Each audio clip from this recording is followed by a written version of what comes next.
Hey y'all, what is up?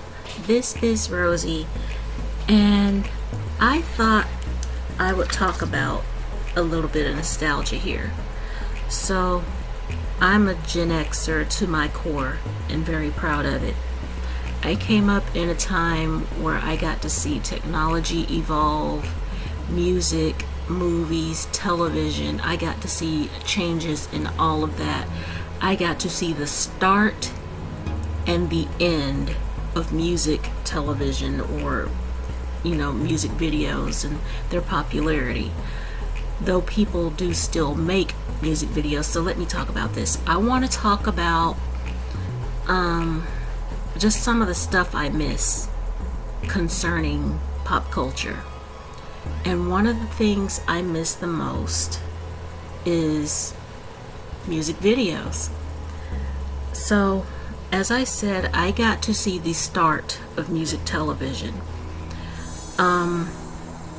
People had generally been making videos to go with their music for lots and lots of years. I saw evidence of that with Motown, where you could see stars like Mary Wells and Marvin Gaye and Tammy Terrell making music videos, the Supremes music videos. So stars had always seen the market for doing something like that. It's just that it didn't become more common until the 1980s, where every group or every artist almost would make a music video to go with their songs. And so we got to see the rise of MTV. And MTV started August 1st, 1981, I'm thinking. I have the books on it. I could read them, but this is just something impromptu, just something I came up with after watching a certain video last night. But yeah, I think it was August 1st, 1981 that MTV started. And not everybody had it at first. It was just a select number of people in a select number of homes. It was regional.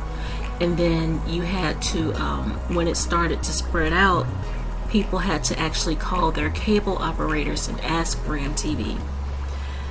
I think I finally saw my first music videos around 1982.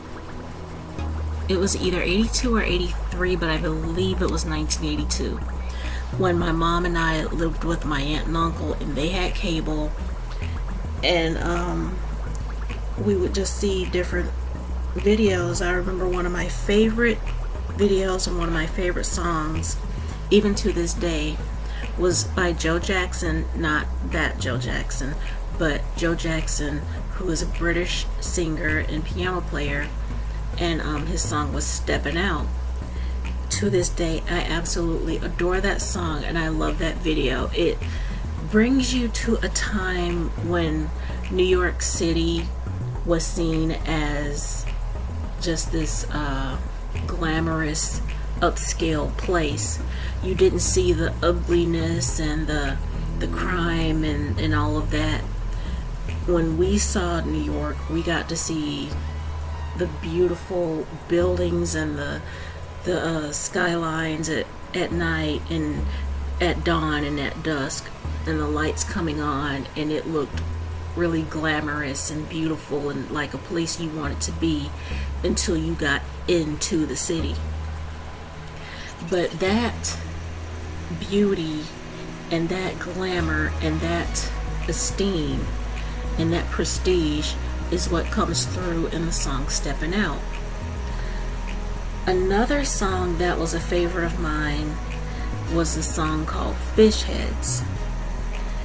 And I don't remember the name, even though I've been like obsessed with the song for the past couple months. I forgot the name of the group that did the song, but I will put it up on the screen. And it surprised me because I was this years old when I found out that the person who did the video, who directed and starred in the video, was this young filmmaker from Texas named Bill Paxton. And if you don't know who Bill Paxton is, Bill Paxton was an actor who made it big in like the 1980s and 1990s. You may have seen him in the movie Weird Science, which is where I first saw him as Big Brother Chet, who was a total asshole to his brother and his brother's best friend. You may have seen him in Titanic.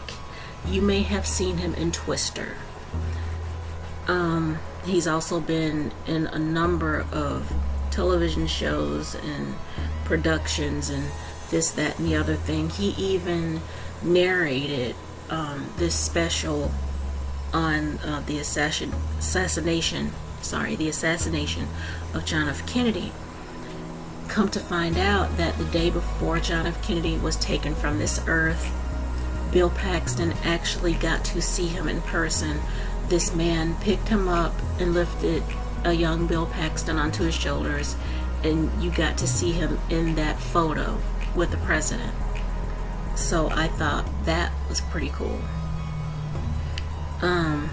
But yeah, Bill Paxton was in the video for Fish Heads, and he directed and starred in the video. But I'm not gonna like talk about the start of music videos and all of that the whole time. I just miss seeing that. I miss hearing a new song, and then not long after that you get to see a new video, and then that video, that song makes it big and climbs up the charts, and you see stars being made because of a music video.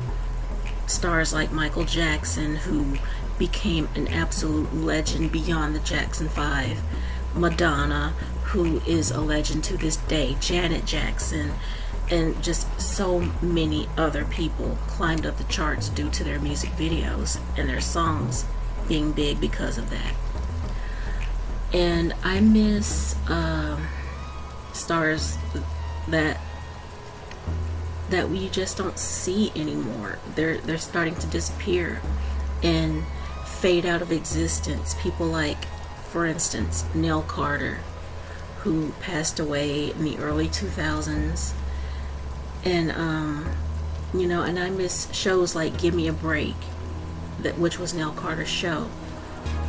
And it just baffles me how Hollywood can take a person and make them huge for a while and then just throw them in the trash like they never mattered, and just replace them with someone else or something else, the next flavor of the day, if you will. And I'm just wondering, how in the world are they able to do that? With the writer's strike and the actors striking alongside the writers in solidarity. It's like, when will Hollywood get the picture that you just can't treat these people that way anymore? They're treated as like non-entities, like they're, what's the word I'm looking for? They're treated as if they're robots that are replaceable. And they're people. These are people. They're the people who make these shows that we as the audience want to watch and listen to. And they have to stop treating them as if they don't matter, as if their voices don't matter, and as if their livelihoods don't matter. Threatening to take away their homes? Are you fucking kidding me? So I just miss the 80s as a whole. I miss what the world looked like it was going to become back then, rather than what it is now. And I'll talk about that in another video. And the reason I'm talking about this now is because I am getting older. Tomorrow is my birthday, and I'm just looking back on a lot of things and was just feeling a little bit nostalgic. But that's it for this video, you guys. I hope you enjoyed it. If you did, give this a like. If you didn't like the video, give it a like anyway, because it'll really help me out a lot. Share and subscribe and comment. You can leave your comment, and I usually talk back to you if you're high enough up in the comments, which I don't really receive that many, so it's easy for me to carry on a conversation with those of you who care to do so. But for right now, you guys, I'm going to go. Thank you so much for wasting time with me. I love you guys very, very much. I hope to see y'all on the next upload, and bye for now.